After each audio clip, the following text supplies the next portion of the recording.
Hello ladies and gentlemen, my name is Dan, the voice behind ThatKaitoDan, and it's time for another RWBY news update. By the way, sorry if things sound a little bit weird, I'm currently recording this in my kitchen. Yeah, there's a reason for that, but never mind. Anyway, just because it's April Fool's Day doesn't mean that there's actually some important news. Rooster Teeth. It's their 13th anniversary today, so happy birthday to them. And today they've decided to reveal some brand new shows coming up in the pipeline, including a brand new RWBY spin-off.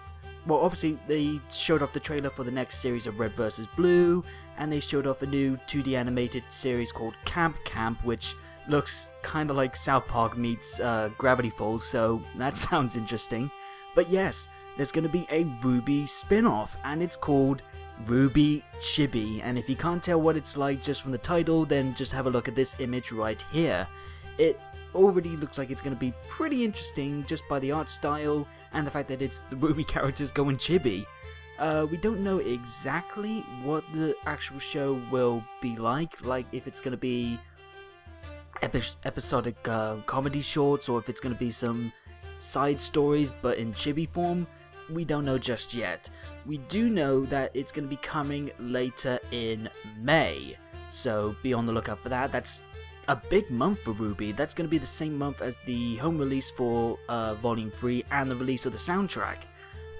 But you can also see it pretty early if you go to any of the confirmed RWBY Volume 1's tug screenings, as they'll be shown in previews before that happens, and that is again on April 27th or on other specific dates. So if you really wanted to see RWBY Volume 1, you also got this now. You can see RWBY Chibi before anyone else, so make sure that you go to those screenings, make sure you get those screenings confirmed. So yeah, do that. RWBY Chibi, that's definitely an interesting side spin-off. I never expected that RWBY would go chibi, but it seems like a solid idea, especially with how Volume 4 and, well, the end of Volume 3 was really dark, and Volume 4 could be continuing that theme as well. So this is something that's going to be good for those who may want something a bit more lighthearted, like some of the usual stuff from RWBY, or if you're too young and maybe the more darker, mature stuff is a bit out of your league, so that's going to be great as well. And who knows, we may even see some characters that may not be appearing ever again in the actual show. I'm not going to mention who, because that's going to be spoilers. So yeah, that's going to be exciting, and I cannot wait to see what this is going to be like. I'm probably going to do some videos on it, maybe just reactions if it's not exactly something I can really do a review for. But other than that, yeah, RWBY Chibi is a thing, and it's coming again next month, so be on the look for that.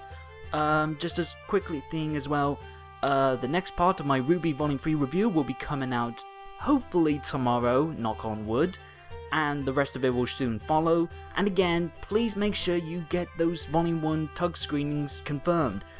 The Bristol one, with the one I'm going to, still needs about 20 or so people, so we've only got about 16 days or so until the deadline is over. So if you think you are going to go, or if you're considering about it, especially with RWBY Chibi now being part of the previews, go ahead and do it. Make this such a huge event for you RWBY fans, for all of us, just to make sure that we can celebrate this series that we all love with people who also like it just like us. So again, go to that.